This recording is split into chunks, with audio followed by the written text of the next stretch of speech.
If I'm being honest, it seems as if the world is turned completely upside down. Every day there seems to be some new issue, some new threat, some new fight, some new problem. And for the past few years, most of us have been experiencing this in the world and in our personal lives. What can you do when you're trying to live a gentle, intentional, soft life, and the world keeps trying to make you hard? I wouldn't say that I have all of the answers to that question, but I can share with you some of the things that have worked for me. I committed to living a soft, intentional life a long time ago. And in order to do that, sometimes you have to retreat within yourself and find the things that bring you joy. I know a lot of people believe that when you seem to be silent on a matter, that you're complicit, or that when you are not actively shouting at the world to get things to change, that you are somehow complacent. But for me, the way that I believe, those sentiments are the furthest from the truth. One of the things that I've learned is to follow my first mind, but to never live my life based on my emotions. So while being angry at what's going on in the world around me may make sense, because it does, having a knee-jerk reaction to those things is never, ever going to solve the problem. Finding valuable ways to keep our sanity, to keep calm, to keep our health, that is how we can logically think through and get through the problems in this world to a place where we can actually find solutions. Being soft doesn't mean you're inactive. It just means that you're mindful, you're intentional in your actions, and you deal with what life throws at you with order, with common sense, with compassion, with love, and you bring joy to the situation.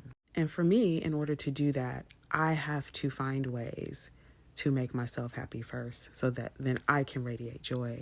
I can be a source of peace, a source of wisdom, and most importantly, a source of love.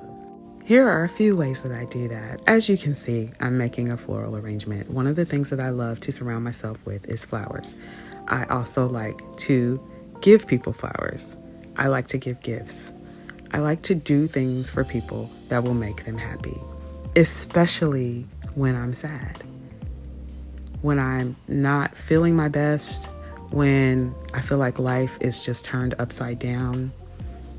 Sometimes just doing something with your hands, being surrounded by beauty because flowers are beautiful. Sometimes that is the thing that I need to center myself, to get grounded. And then once I do that, once I get creative, once I'm in a space that's not negative, I can freely think about how I will solve whatever problem it is that I happen to be going through. So my first tip for coping with life when it seems to be turned upside down is to immerse yourself in beauty. Be creative, productive, and open your heart. Sometimes when we're in the midst of trauma, whether it's from the world or it's our own personal drama, we need a little escapism. Sometimes we just need to get away from it all, take our minds off of things. And then on the other side of that, we have clarity. One way that I do this is with books and magazines. I look through the magazines, I immerse myself, and I dream. I also allow room for the fact that there may be new ways of thinking and new ideas that I've never heard of. And I give myself the space to notice the little things. As serendipity would have it, I just recently picked up the summer issue of the Magnolia magazine. And in this issue, there is this beautiful article about noticing the little things, doing little things that will help us focus on the brighter things, the better things, the lovelier things in life. Allow me to read just a few snippets from this article while I look through my own magazines. A boy was in a full sprint, running so fast, the neighborhood dogs were howling at his heels, and you could hear his laughter rise above them. A woman watched from her yard. She couldn't remember the last time she ran wild. She decided it was time. Surprise yourself. Do something with abandon. A man stood on the hill behind his house as the sun set over the city. He looked around to make sure he was alone. Then he lifted his hands. Stand under the stars, sing, pray, cheer, turn a cartwheel, take a bow. The designer sat at his desk creating an ad for a client. Before he printed his work, he decided to add one last thing: his wife's name. Barely perceptible, hidden in the flourish of a design, he hid the name of the person he loved most. Bury a treasure so you can find it again one day. A woman stopped on the side of the road, got out of her car, and picked a stem of wild lavender. She was late to work. She didn't have time for such things. But nevertheless, she put the lavender in her cup holder, and later that night, as she drove home, the curled stem gave off its aroma. She looked down and smiled. Find something beautiful and keep it close by. These were just a few of the little stories that actually touched my heart, and I wanted to share with you. So moving on to point number 3, you gotta nourish your body. You gotta nourish your soul, but you gotta nourish your body too. And one thing that I know for sure, good, healthy food always makes me feel better. These days, one of the things that I have learned the most is that the more fit that I am, the better that I eat, the more that I'm focused on making sure that I am healthy, both mentally and physically, the easier it is to cope with things that come my way that are not always pleasant. It is much more challenging to deal with the things that life throws at you if you're also dealing with physical ailments as well. While exercise is not my favorite thing, I do find myself trying to do it more. Now I do it in a softer way. I do it with intention.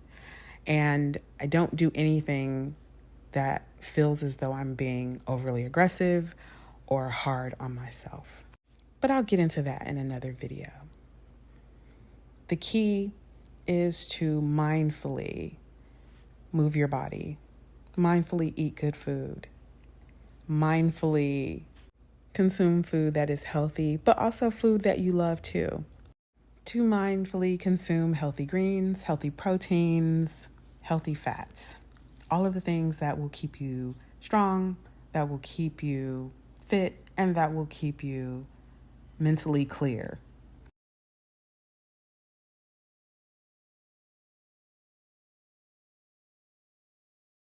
But don't think for a minute that every meal has to be greens and veggies and protein.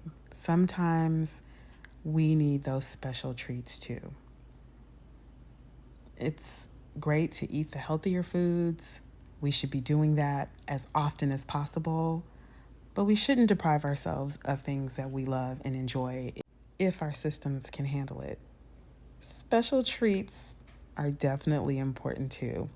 And while I have definitely needed to cut back on the special treats that I consume, I do not deprive myself. If I really want it, and I know it's not going to make me feel bad, I'm going to have it. That's how I ended up making the TikTok 3-ingredient ice cream. I never thought to make homemade ice cream before because it seemed like such a tedious process, but this one was actually really easy and really good. Now, it's very rich and very sweet, and I could only have a little bit, but my family killed it. 3 days, it was gone. This is really truly a very simple recipe. It's kind of scary because now I want to make it all the time. It's really just 3 ingredients, or the base of it is 3 ingredients. You have your heavy whipping cream, you have your sweetened condensed milk, and some good vanilla. You want to put it in your stand mixer, or you can mix it by hand, but you will be mixing or whisking for quite a while. So I highly recommend your stand mixer. I did add a pinch of salt too because I'm a baker and that's just what you do to really bring out those flavors. The general idea is just to whisk it till you get very soft peaks, soft enough where they're not falling over or falling down or collapsing on themselves, and then you freeze it. But before I did that, I decided to add a 5th ingredient. I had a few Oreos left from an event we had here at the house last week, and so I decided to use those as my flavoring. Just a few. I think there's only like 4 or 5 there. They're the thin Oreos, and who doesn't like cookies and cream ice cream? I actually made semi-homemade cookies and cream ice cream. And honestly, I still can't believe it. And it just so happened that I did make this on a day when I wasn't feeling all that great. And I just needed to take my mind off of the problem at hand and put it somewhere else that was more positive. I feel like you can't get more positive than cookies and cream ice cream.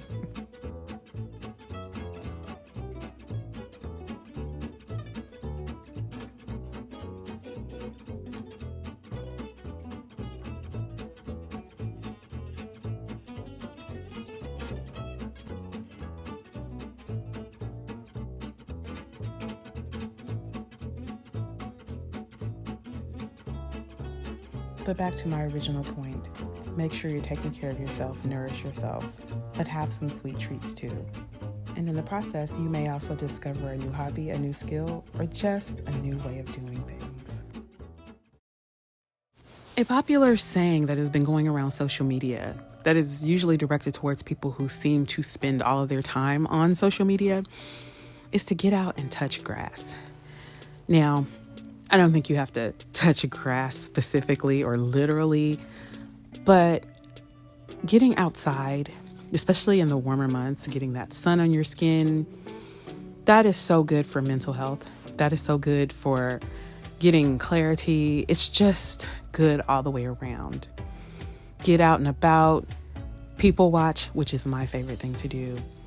Explore locally. You don't even have to leave your neighborhood, your city.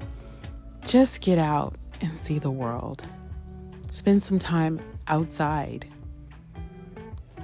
Disconnect from all of the nonsense that sometimes goes on social media. Put your phone down. Find a park, go hiking, go to the beach, go to the tourist attractions in your town, or just sit outside on your front porch. Key is to get away from digital distractions and all of those things that send you down all of those crazy rabbit holes that we find ourselves in from time to time. And last, spend time with people that you love. Spend time with those friends that are like-minded. Get together and do things together so that you can help each other during these crazy times. Those friends, that family that you just love spending time with and that you know who are going to be there no matter what. Make sure to love on them and do nice things for them whenever possible. Which brings me back full circle to that floral arrangement. Here it is. Doing something for the ones that I love and making people smile is seriously the ultimate reward, and it always makes me feel better. So hopefully I've said something here that will help you stay soft and gentle in this rough world, because it is truly rough. Just because it's rough, it doesn't mean that we have to be.